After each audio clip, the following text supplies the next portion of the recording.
bienvenidos al sexto tema de este seminario que hemos titulado El Día del Arco Iris y el Fin de la Rebelión. Hoy con el tema La verdadera y la falsa luz del mundo. Sucede que la palabra de Dios enseña que Jesucristo es la verdadera luz del mundo en Juan 1, versículo 9. Y el diablo, que se ha hecho pasar por el Dios Sol, resulta ser obviamente la falsa luz del mundo. Y en realidad se ha convertido en nada más que el príncipe de las tinieblas.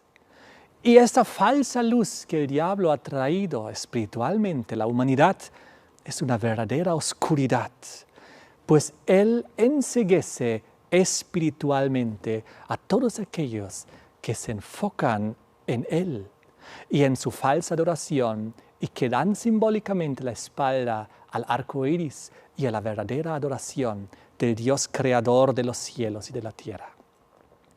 La pregunta es, ¿cómo ocurrió todo esto? Vamos a analizar un poco de la historia de este gran conflicto entre el bien y el mal, dónde se originó, cómo llegó aquí y cuál es el problema de trasfondo. Sucede que había un ángel de luz, Lucero o Lucifer, ángel o portador de luz, que era el nombre original de Lucifer. Y dice aquí en Isaías 14, versículo 12, ¿cómo caíste del cielo, oh Lucero, hijo de la mañana? Cortado fuiste por tierra, tú que debilitabas las naciones. La palabra de Dios nos enseña que él era un querubín grande, un querubín protector. Y dice aquí en el libro de Ezequiel 28, versículo 14, lo siguiente. Tú, querubín grande, protector, yo te puse en el santo monte de Dios. Ahí estuviste, en medio de las piedras de fuego, te paseabas.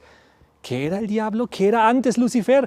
Un gran querubín. Un querubín es un ángel de una jerarquía más elevada, en la presencia de Dios, cerca del trono de Dios. Y dice aquí el versículo que era un querubín grande, protector, porque algo tenía que proteger Lucifer en el cielo. La pregunta es, ¿qué tenía que proteger el querubín Lucifer? Vengan conmigo al Antiguo Testamento, al libro de Éxodo 25, versículos 17 y 18. Y aquí encontramos el momento cuando Dios explica cómo debe ser construido el arca del pacto del santuario terrenal. Y dice, harás un propiciatorio de oro fino, cuya longitud será de 2 codos y medio, su anchura de codo y medio, y harás también 2 querubines de oro, labrados a martillo, los harás en los 2 extremos del propiciatorio. Y sigue el versículo 20 diciendo, y los querubines extenderán por encima las alas, cubriendo con sus alas el propiciatorio, sus rostros el uno enfrente del otro, mirando al propiciatorio los rostros de los querubines.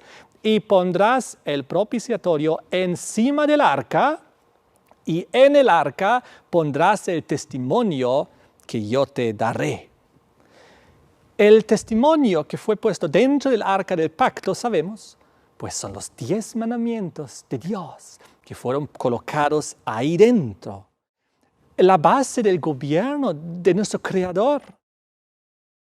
La justa y santa y perfecta ley eterna de Dios fue colocado ahí. Vean conmigo al libro de los Salmos, capítulo 111, versículos 7 y 8. Las obras de sus manos son verdad y juicio. Fieles son todos sus mandamientos, afirmados eternamente y para siempre, hechos en verdad y en rectitud. Realmente, los mandamientos eternos de Dios estaban ahí y el querubín protector, Lucifer, tenía que protegerlos en la presencia de Dios, en el arca del pacto celestial. Pero sucedió que Lucifer cayó en pecado, y su caída está aquí descrita en Ezequiel 28, 15 al 17. Perfecto eras en todos tus caminos, desde el día que fuiste creado hasta que se halló en ti maldad. A causa de la multitud de tus contrataciones fuiste lleno de iniquidad, y ahora presten atención, y pecaste. Por lo que yo te eché del monte de Dios, te arrojé entre las piedras del fuego, oh querubín protector. Aquí dice la palabra de Dios que el problema fue de Lucifer, de este querubín protector, que él pecó. Ahora la pregunta importante es, ¿qué es pecado? Y la palabra de Dios nos revela en 1 Juan 3:4, todo aquel que comete pecado infringe también la ley, pues el pecado es infracción de la ley. Así que el problema fue que Lucifer, el querubín protector de la ley de Dios, pecó, es decir, quebró la ley y traicionó finalmente aquello que tenía que proteger. Qué trágico, qué tragedia, realmente. Y el diablo se convirtió en el primer pecador, quebrando justamente aquello que tenía que proteger. Y comenzó su rebelión contra el Creador y contra el gobierno del Creador. Sucede que el diablo estaba en la verdad antes, pero el problema es que no permaneció en la verdad. Miren conmigo San Juan capítulo 8, el versículo 44, donde vamos a leer que vosotros sois de vuestro padre el diablo. Los deseos de vuestro padre queréis hacer.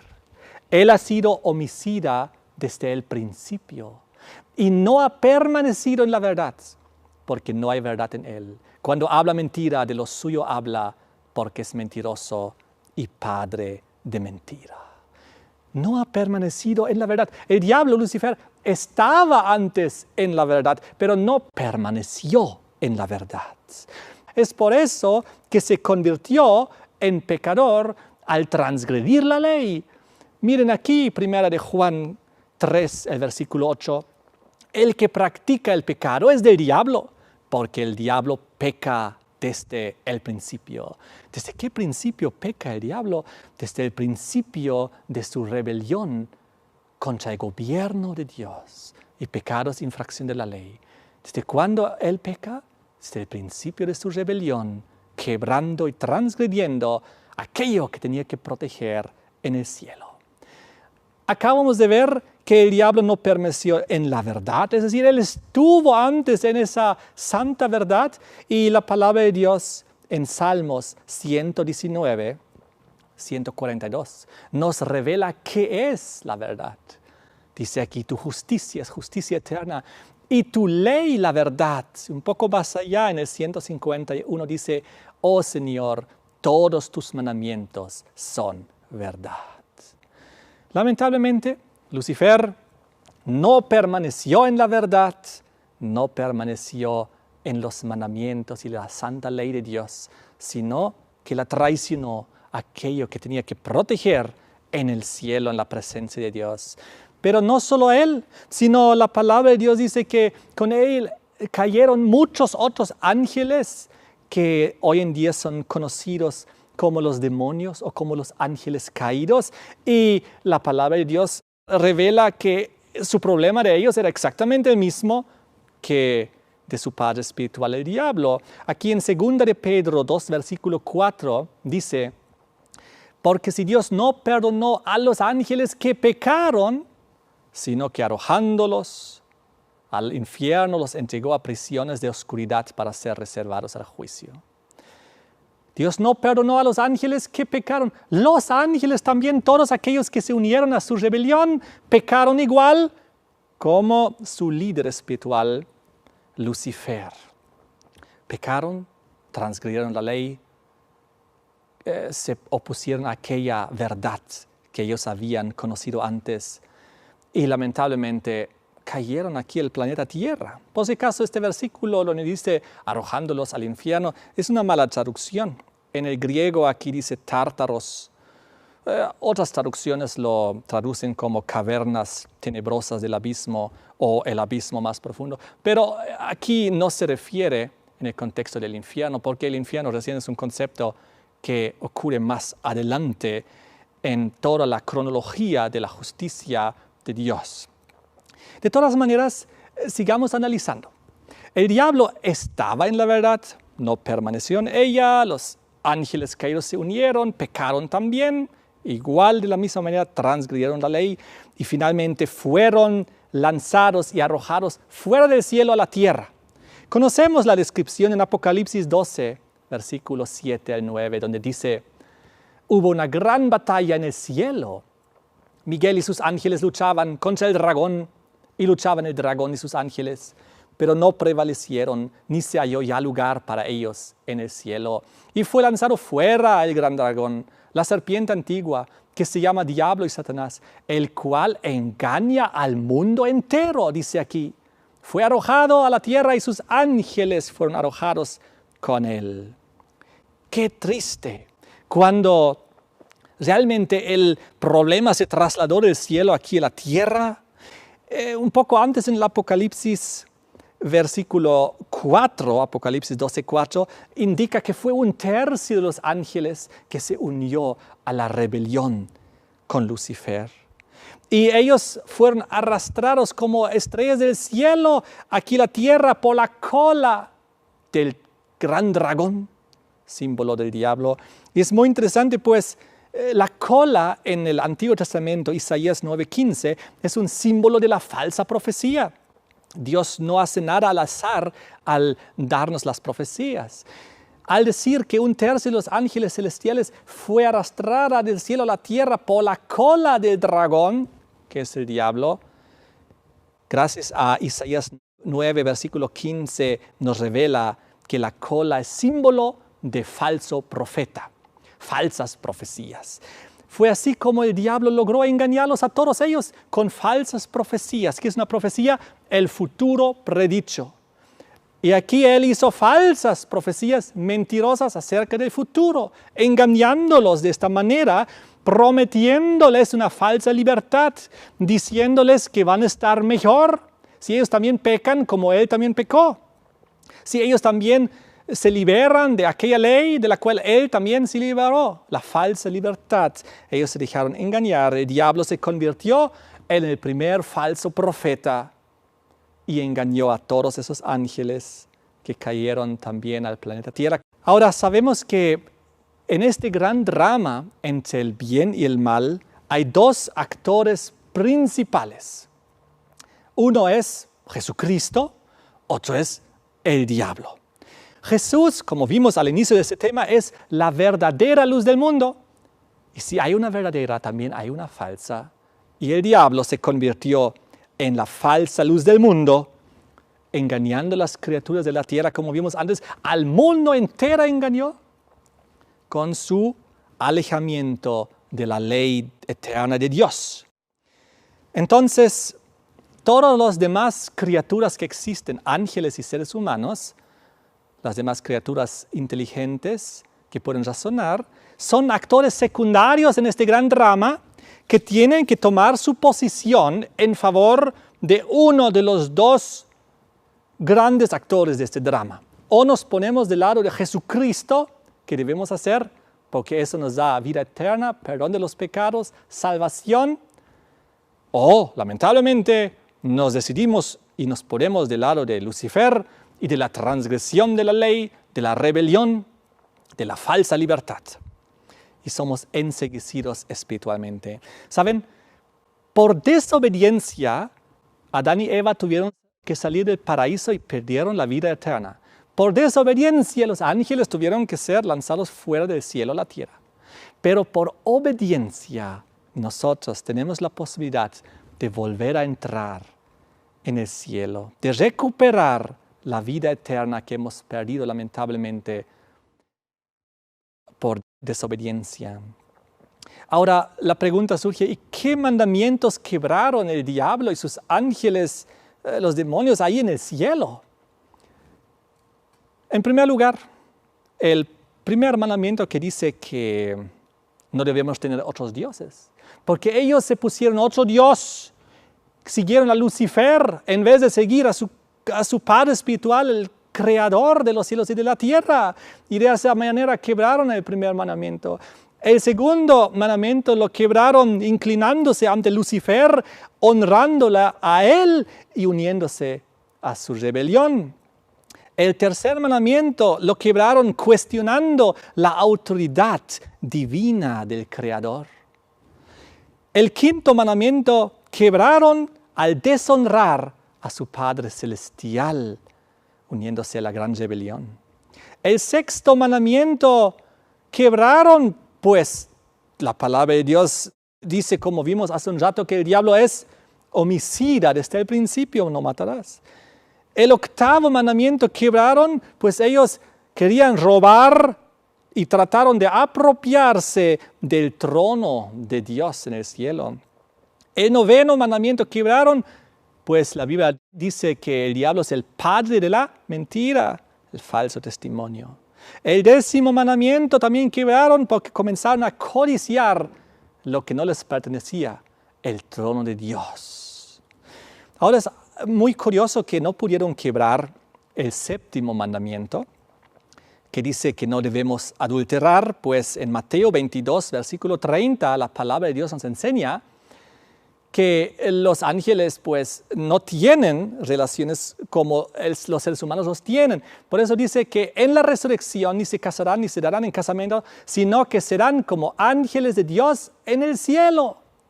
Así que los ángeles caídos no pudieron quebrar el séptimo mandamiento si no hubiesen comenzado a adulterar también, a todo dar. Pero fue algo que Dios hizo y le dio al ser humano.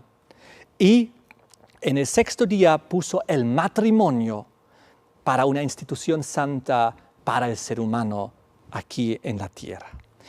También es interesante que el cuarto mandamiento también tuvieron dificultad en quebrar, pues Marcos 2:27 Jesús nos revela que el sábado fue hecho por causa del hombre y no el hombre por causa del sábado. El sábado fue hecho durante la creación, después de 6 días creativos, como corona de la creación en el séptimo día, para que el ser humano también siga ese mismo ritmo, trabajando 6 días y descansando el séptimo, tal como Dios lo instituyó para la humanidad. El sábado fue hecho por causa del hombre.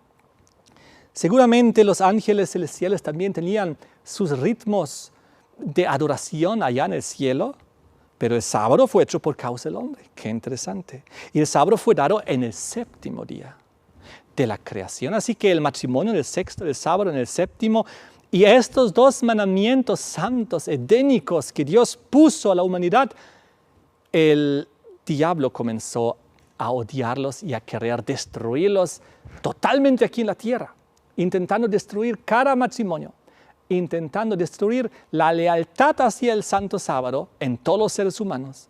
Por eso hay tantos matrimonios destruidos y tanta gente no hace caso al sábado del Señor. Es muy interesante, son una unidad. Los dos son como una unidad. Entonces, fue así como el diablo se convirtió en la falsa luz del mundo. Y la palabra de Dios dice en 2 Corintios 11, 13 al 15, que el diablo se disfraza como un ángel de luz. Porque estos son falsos apóstoles, obreros fraudulentos, que se disfrazan como apóstoles de Cristo. Y no es de maravilla, porque el mismo Satanás se disfraza como ángel de luz. Así que no es de extrañarse si también sus ministros se disfrazan como ministros de justicia. El diablo se disfraza como ángel de luz, pero lo que él es el príncipe de las tinieblas. De esta manera comenzó a apoderarse de todos los símbolos divinos, buenos y santos de Dios, pero las comenzó a convertir en literales. Y eso es lo que lo hace tan engañoso. Jesús, por ejemplo, simbólicamente es el sol de justicia. Su rostro brilla como el sol, pero simbólico, no es literal. El dios sol, el diablo, comenzó a convertirlo literal y comenzó la adoración al sol con el día del sol. Jesús nos da muchos ejemplos simbólicos que Él es la puerta, el camino, el cordero, el pan, el vino, etc. Pero todos son símbolos que nos quieren hacer entender algo, son representaciones de alguna enseñanza. Por ejemplo, al decir Jesús, yo soy la puerta. No dice que vamos a comenzar a adorar una puerta literalmente, claro que no. Es un símbolo de que Jesús es la puerta a través de la cual llegamos al Padre.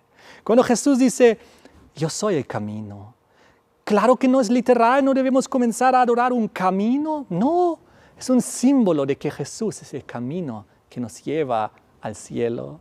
Cuando Jesús dice, yo soy el Cordero de Dios, Jesús no es literalmente un cordero, no debemos comenzar a venerar y adorar un cordero, claro que no. Es el símbolo de que Jesucristo murió por nuestros pecados en la cruz y que nosotros podemos ser salvos por Él. Si Jesús dice, yo soy el pan, no significa que literalmente Él es un pedazo de pan, no, sino que ese pan quebrado representa su muerte por nosotros en la cruz. Y cuando Jesús dice, yo soy el vino que es derramado por ustedes, entonces es un símbolo de su sangre derramada en la cruz para el perdón de nuestros pecados. Pero el diablo comenzó a utilizar los símbolos divinos y convertirlos en literales. Y eso es lo que los hace tan engañosos, porque aparentan ser la misma cosa. Y en ese sentido, ya que estamos hablando del Dios Sol, se apoderó del concepto del Sol, del astro de mayor gloria, de mayor luz, y se hizo pasar por la luz del mundo, pero por la falsa luz del mundo, porque Jesucristo es la verdadera luz del mundo, no el Sol. Sabemos que el Sol es el centro de nuestro sistema solar. Todo gira alrededor del Sol y por eso, por esa centralidad del Sol, el diablo quiere que todo gire alrededor de él en esta su falsa religión. La palabra de Dios dice claramente, vamos a ver juntos el versículo en Juan 1, 9 al 12, que Jesús es la verdadera luz del mundo, aquella luz verdadera que alumbra a todo hombre vendía a este mundo. En el mundo estaba, el mundo por él fue hecho, pero el mundo no le conoció. A los suyos vino, los suyos no le recibieron. Mas a todos los que le recibieron, a los que creen en su nombre, les dio la potestad de ser hechos hijos de Dios. ¡Qué precioso! En el versículo 5, por si acaso, dice que la luz en las tinieblas resplandece y que las tinieblas no pudieron prevalecer contra ella. Jesús vino a este mundo que estaba en falsa luz, pero esas oscuras y densas tinieblas espirituales no pudieron prevalecer contra la verdadera luz del mundo. Cuando vino Cristo a este mundo, todo el mundo estaba en adoración al sol, todo el mundo estaba, Roma estaba con su día del sol. Entonces Jesús vino a este mundo oscuro, pero lo comenzó a iluminar. ¿Saben? Es importante saber que la luz es independiente de los astros. Recuerden que en Génesis 1, 3 al 5, cuando Dios crea la luz, dice, sea la luz y fue la luz. Vio Dios que la luz era buena. Separó Dios la luz de las tinieblas. Llamó Dios a la luz día, a las tinieblas llamó noche. Fue la tarde y la mañana un día. Pero luego en el cuarto día, 3 días después, recién Dios creó sol, luna y estrellas, es decir, los astros, para hacernos entender que su luz verdadera es independiente a la luz de los astros, que son simplemente cosas que Dios ha creado en el cuarto día. Hay algo maravilloso, pues cuando nuestro amigo Pablo experimentó su conversión y estaba en su camino a Damasco y vino esa luz y él cayó de su caballo, recordemos la historia, dice así en Hechos 26, 13 y 14. Cuando a mediodía, oh rey, yendo por el camino, vi una luz del cielo que sobrepasaba el resplandor del sol, la cual me rodeó a mí y a los que iban conmigo. Y habiendo caído todos nosotros en tierra, oí una voz que me hablaba y decía en lengua hebrea, Saulo, Saulo, ¿por qué me persigues? Jesucristo se presentó ahí en la conversión de Pablo y se presentó como una luz, un sol que sobrepasaba el resplandor del sol, inclusive de mediodía. Así que eso es la comparación entre la verdadera y la falsa luz del mundo. Jesús, su luz verdadera es más brillante que el resplandor del sol, inclusive de mediodía. Es por eso que cuando un día lleguemos al cielo, la palabra de Dios nos revela en Isaías 60, 19 y 20, que el sol nunca más te servirá de luz para el día, ni el resplandor de la luna te alumbrará, sino que el Señor te será por luz perpetua y el Dios tuyo por tu gloria. No se pondrá jamás tu sol, ni menguará tu luna, porque el Señor te será por luz perpetua y los días de tu luto serán acabados. Y ahora vamos a ver este mismo concepto en el Nuevo Testamento, en el Apocalipsis 21, versículo 23, al final de la Biblia. La ciudad, la Jerusalén celestial, no tiene necesidad de sol ni de luna que brillen en ella, porque la gloria de Dios la ilumina y el Cordero es su lumbrera. No habrá ahí más noche, no tiene necesidad de luz de lámpara ni de luz del sol, porque Dios, el Señor, los iluminará y reinarán por los siglos de los siglos. ¡Qué maravilloso! La verdadera luz es independiente de la falsa luz, que son tinieblas espirituales, a través de la falsa adoración del Dios Sol con su día del sol. Es impresionante, pero tal como la palabra de Dios en Apocalipsis 12, versículo 9, ha dicho que el diablo engaña al mundo entero, pero el diablo llegará muy pronto a su fin. Y tú y yo debemos tomar posición por el verdadero creador de los cielos y de la tierra. Debemos tomar posición por la verdadera luz del mundo. Debemos tomar clara posición por el creador que hizo este mundo en 6 días y en el 7º descansó. Aquel que puso la simbología del arco iris, la señal de su pacto entre él y la humanidad. Y haciendo eso, sabemos que estamos en un camino correcto, bíblico, que nos provee salvación y que nos dirige a la Canaán celestial. Inclinemos el rostro para orar, para que Dios nos bendiga con este conocimiento. Padre nuestro que estás en el cielo, creador de los cielos y de la tierra, a ti solamente adoramos y en ti solamente creemos, porque tú hiciste todas las cosas. Tú eres la verdadera luz del mundo, pero el diablo se apoderó y engañó a la humanidad con una falsa luz solar. Te pedimos que tú nos bendigas a entender y a tomar nuestra clara posición en favor de ti y de la verdad. Te damos gracias en el nombre de Jesús. Amén. Que Dios nos bendiga a todos con este conocimiento y en el siguiente tema sigamos profundizando estas verdades. Amén.